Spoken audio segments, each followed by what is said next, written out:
Assalamualaikum warahmatullahi wabarakatuh. Kami dari kelompok 1 akan membahas mengenai pembelajaran berdiferensiasi guna memenuhi tugas mata perkuliahan, pemahaman peserta didik, dan pembelajarannya. Perkenalkan kami dari kelompok 1 yang beranggotakan saya, Arlia Melati Putri, dan rekan-rekan saya, Anggun Harumlati, Aprilia Nurul Puji Lestari, Arina Khairunisa, dan Arvina Frida Karila. Mari kita simak pemaparan pembelajaran berdiferensiasi.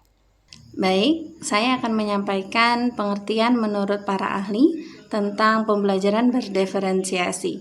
Menurut Tomlinson dan McTighe pada tahun 2006, pembelajaran berdiferensiasi adalah pembelajaran yang memfokuskan pada diri, pada siapa yang mengajar, kemudian di mana mengajarnya, dan bagaimana caranya mengajar. Dan menurut Terux pada tahun 2004, pembelajaran berdiferensiasi adalah pembelajaran yang menciptakan berbagai alur.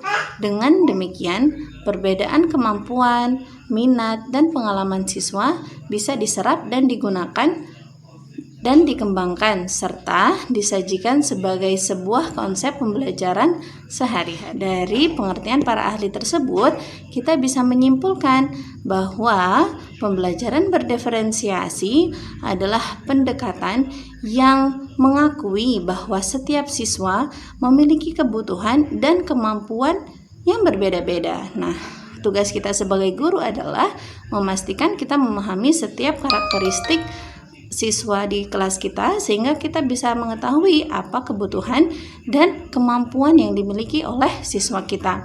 Nah, sehingga kegiatan yang akan atau sedang kita lakukan itu bisa mewadahi setiap gagasan yang dimiliki oleh setiap siswa. Kemudian memberikan banyak kesempatan kepada siswa untuk bisa bertindak aktif di dalam kelas, baik itu bertanya, menjawab, dan lain sebagainya. Serta pada siswa peserta didik akan berani menjelajah, kemudian mencari pengalaman baru dan mencoba setiap pengalaman yang disajikan oleh guru. Selanjutnya ialah ciri-ciri pembelajaran diferensiasi. Pembelajaran diferensiasi itu bersifat proaktif atau sebuah tindakan individu yang secara aktif mampu untuk beradaptasi dengan lingkungannya. Guru sudah aktif memiliki gambaran kelas yang akan diajarnya. Selanjutnya ada penilaian formatif. Ini guru melakukan berbagai penilaian untuk mengetahui kondisi dan tingkat pemahaman siswa di setiap pembelajarannya. Lalu yang ketiga itu menekankan kualitas daripada kuantitas. Kualitas dari tugas yang dikerjakan siswa menjadi fokus utama pada pembelajaran diferensiasi daripada kuantitas tugas yang diberikan. Seperti bukan berarti siswa yang sudah selesai mengerjakan tugas itu akan diberikan lagi tugas tambahan yang sama, tetapi siswa akan diberikan tugas yang lain agar dapat menambah keterampilannya. Lalu, yang keempat itu bersifat fleksibilitas. Guru menyesuaikan metode pembelajaran, materi, dan penilaian sesuai dengan kebutuhan dan kemampuan siswanya, sehingga ini menggunakan penggunaan bahan ajar dan aktivitas belajar yang lebih aktif dan kreatif. Lalu yang kelima ialah tantangan yang sesuai. Guru harus merancang pembelajaran yang sesuai dengan tingkat kebutuhan siswanya. Seperti tugas yang diberikan itu disesuaikan dengan tingkat pengetahuan awal mereka terhadap materi. Yang keenam itu keterlibatan aktif siswa. Guru harus menciptakan lingkungan yang kolaboratif di mana siswa dapat bekerja sama, berkomunikasi, dan di mana siswa dapat bekerja sama dan berkomunikasi dengan berbagi ide. Yang ketujuh ialah pengelompokan. Berdasarkan kebutuhan, pembelajaran diferensiasi atau campuran dari pembelajaran individu dan kelompok bisa dilihat di dalam kelas di mana guru memberikan kesempatan kepada siswa untuk belajar bersama secara kelompok atau individu. Dan yang terakhir ialah bersifat hidup. Adanya kolaborasi terus-menerus antara guru dan siswa. Guru harus selalu mengawasi bagaimana pembelajaran yang cocok dengan siswanya dan bagaimana penyesuaiannya. Yang selanjutnya yaitu mengenai prinsip pembelajaran diferensiasi.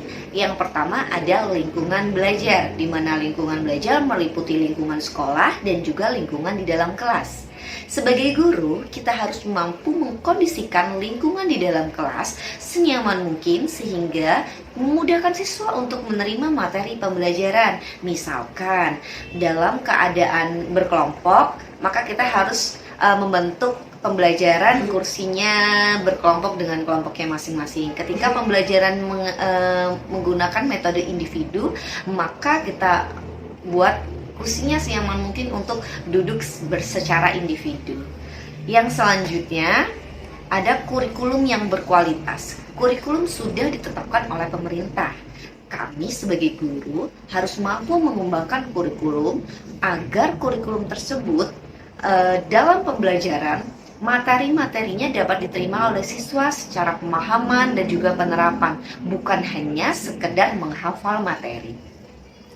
Yang ketiga ada asesmen berkelanjutan. Asesmen terdapat 3 jenis, yaitu di awal, di tengah, dan juga di akhir. Di mana di awal kita sebagai guru harus mampu mengasesmen anak terlebih dahulu untuk mengetahui pemahaman awal mereka sampai di mana. Kemudian ada asesmen formatif, di mana asesmen formatif tersebut yaitu dilakukan dalam proses pembelajaran. Ketika proses pembelajaran terjadi, guru harus mampu menganalisa, mencatat kegiatan-kegiatan, siapa siswa yang aktif, pemahamannya sampai mana, sehingga bisa menjadi evaluasi untuk guru itu sendiri pada asesmen berikutnya, yaitu di asesmen sumatif. Asesmen yang mengukur hasil akhir pembelajaran siswa sampai di mana pengetahuan siswa dan seperti apa hasilnya. Yang kemudian ada juga pengajaran yang responsif, di mana ketika kita sudah mengetahui asesmen yang kita dapat, kita harus mampu meresponnya dengan cara ketika siswa ternyata belum mampu memahami materi, maka kita berikan penguatan. Ketika siswa ternyata sudah mampu memahami materi, baru kita bisa berlanjut ke materi selanjutnya. Artinya kita harus responsif terhadap situasi kelas apapun yang terjadi.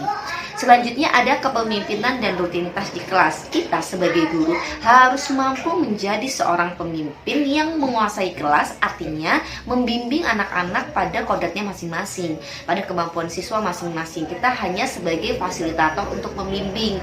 Namun dalam artian memimpin itu adalah mengkondisikan kelas sedemikian rupa supaya menjadi nyaman, supaya menjadi kondusif, sehingga pembelajaran terbentuk dan bisa berlangsung secara efektif dan juga efisien. Rutinitas di dalam kelas tentunya kita juga keterampilan guru dalam mengelola kelas, sehingga strateginya atau modelnya atau tekniknya, metodenya atau media yang digunakan itu mampu mengaktifkan rutinitas di dalam kelas itu sendiri. Selanjutnya adalah mengenai strategi pembelajaran diferensiasi. Yang pertama ada pembelajaran diferensiasi konten, yaitu mengacu pada strategi guru dalam membedakan proses pembagian dan format penyampaian materi atau konten. Konten yang dimaksud adalah materi pengetahuan konsep dan keterampilan yang perlu dipelajari oleh siswa berdasarkan kurikulum yang ada. Selanjutnya ada pembelajaran diferensiasi proses, di mana merupakan strategi dalam membedakan proses yang harus dijalani setiap siswa yang memungkinkan mereka untuk berlatih dan memahami isi konten, karena setiap siswa memiliki kemampuannya masing-masing, sehingga dalam proses pembelajaran kita harus mampu membedakan siswa yang satu dengan yang lainnya sesuai dengan kemampuan mereka dan pengetahuan yang telah mereka miliki. Selanjutnya ada pembelajaran diferensiasi produk, di mana ini mengacu pada kemampuan guru dalam memodifikasi produk hasil belajar siswa, hasil belajar, penerapan, dan pengembangan hal-hal yang telah dipelajari, misalnya dalam bentuk proyek, portofolio, ataupun lain sebagainya. Baik, pembelajaran diferensiasi tentunya memiliki kelebihan. Apakah kelebihannya? Yaitu yang pertama, pertumbuhan yang sama bagi semua siswa. Pada prinsipnya, pembelajaran berdiferensiasi diadopsi untuk mendukung setiap siswa dalam perjalanan belajar mereka. Metode ini adalah cara untuk menjangkau dan mempengaruhi setiap siswa di semua tingkatan. Oleh karena itu, secara individu, seorang guru harus dapat meningkatkan minat siswa dalam proses belajar dan mengarahkan mereka untuk mewujudkan potensi belajar mereka secara optimal. Sehingga kita sebagai guru harus mampu mengetahui kemampuan siswa yang satu dengan yang satunya pasti berbeda.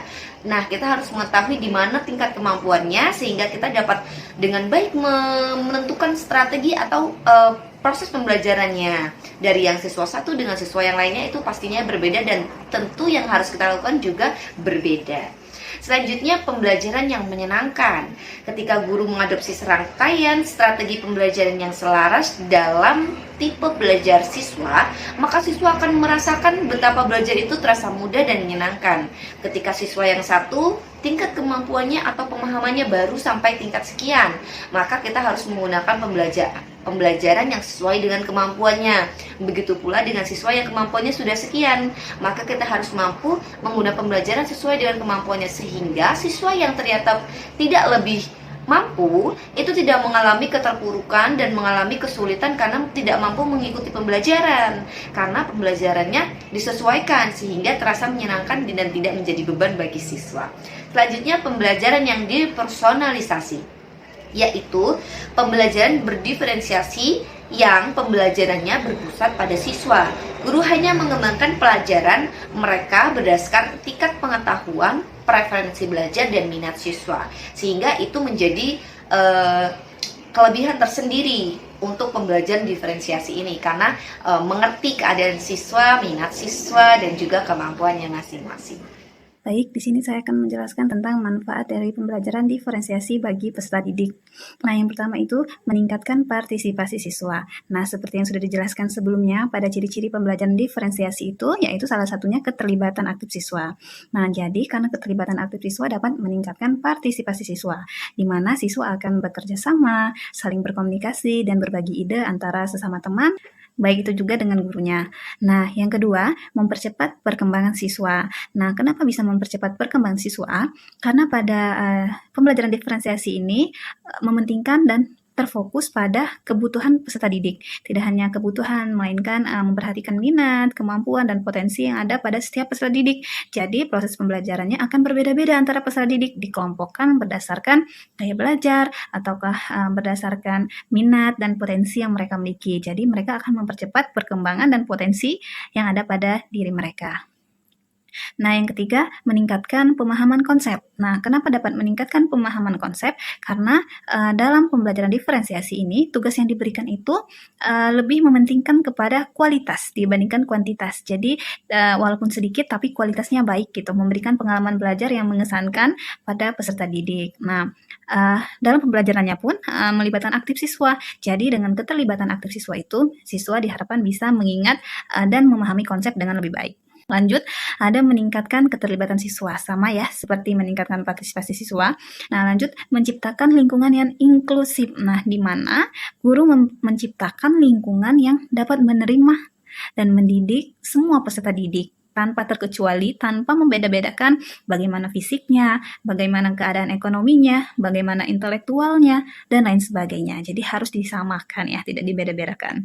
Nah, yang selanjutnya, meningkatkan kepercayaan diri.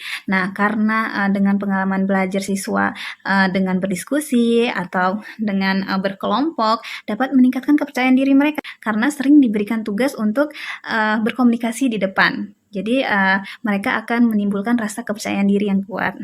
Nah, yang terakhir, memfasilitasi pengembangan keterampilan sosial. Nah, dengan berkelompok juga, terus sering berkomunikasi antara teman maupun guru. Nah, itu dapat memberikan mereka keterampilan dalam bersosialisasi. Nah, selanjutnya saya akan menjelaskan tentang tantangan pembelajaran diferensiasi ini.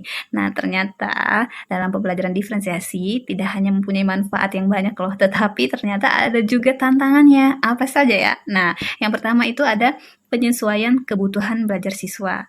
Nah, jadi dalam mengidentifikasi dan memahami setiap kebutuhan belajar peserta didik yang berbeda-beda di kelasnya, itu menjadi salah satu hal yang menyulitkan ya. Karena setiap peserta didik itu pasti memiliki gaya belajar, tingkat kemampuan, dan minat yang berbeda-beda. Jadi, menjadi sebuah effort buat kita juga sebagai pendidik untuk memahami nih satu-satu kebutuhan dan potensi apa yang ada di setiap peserta didik kita.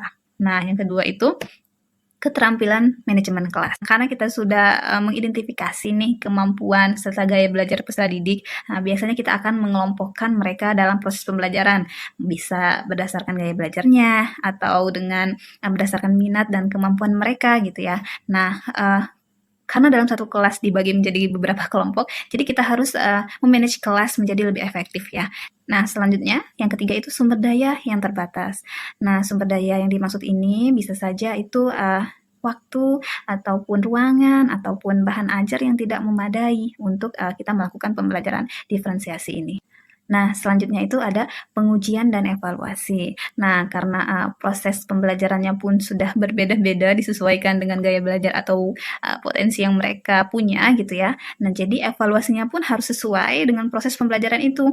Jadi tidak bisa disamaratakan. Nah, yang terakhir yaitu tantangan psikologis. Nah, tantangan psikologis ini kepada siswa ya. Jadi mungkin ada beberapa siswa yang menjadi frustasi. Kenapa frustasi? Karena mereka dibagi menjadi beberapa kelompok. Mungkin mereka berpikir, waduh kok kelompok itu mungkin pintar-pintar, atau kok kelompok saya kayaknya nggak ada yang bisa musik, mereka bisa musik semua gitu kan ya. Jadi mereka tidak memahami konsep dari berkelompok berdasarkan gaya belajar mereka. Nah, jadi kita sebagai guru bisa memberikan perhatian kepada mereka secara adil yang sama, lalu bisa menjelaskan dengan baik kepada mereka apa maksud dari pengelompokan itu. Jadi mereka tidak ada kesalahpahaman.